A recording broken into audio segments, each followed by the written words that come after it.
কণ শিশুসকলৰ শাৰীৰিক মানসিক বিকাশৰ প্ৰতি লক্ষ্য ৰাখি এতিয়া গোলাঘাটৰ বিভিন্ন বিদ্যালয়ত বাৰ্ষিক ক্ৰীড়া সমাৰোহ অনুষ্ঠিত হৈছে।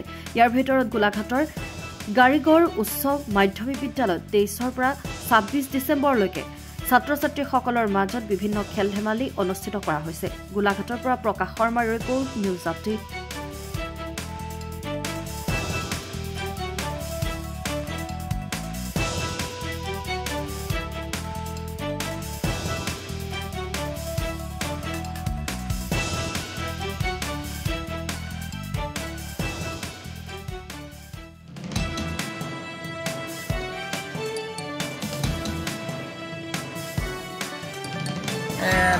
বাৰ্ষিক খেল ধেমালি প্ৰতিযোগিতা আমাৰ 24 তাৰিখৰ আছে ন, 23 তাৰিখৰ পৰা 26 তাৰিখ পৰ্যন্ত আমাৰ বিদ্যালয়ত এতিয়া হৈ আছে।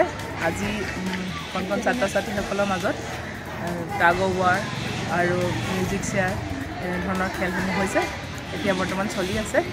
আৰু ইয়াৰ পাছত আমি শ্বটপুট, ডিছকাছ থ্ৰ' এনেকুৱা ধৰণৰ খেল ছাত্ৰ-ছাত্ৰীসকলৰ মাজত গাৰিগাঁও হাইস্কুল ছাত্ৰ-ছাত্ৰীসকলৰ মাজত খেলৰ লগতে তেওঁলোকৰ স্বাস্থ্যৰ প্ৰতি সজাগতা উপলক্ষে এই বাৰ্ষিক ক্ৰীড়া প্ৰতিযোগিতাখন পতা হয়। লগতে তেওঁলোকৰ সদায় একঘেমীয়া যিটো পঢ়াৰ পৰা তাৰ এটা সলনি হৈ পৰিৱেশটো অকণ আনন্দ বা তেনেকুৱা ধৰণৰ স্বাস্থ্য সচেতনতাৰ ওপৰত আমি এনেকুৱা ধৰণৰ বিভিন্ন খেল ধেমালি পাতি তেওঁলোকক উৎসাহ জনাবলৈ প্ৰয়াস কৰিছোঁ।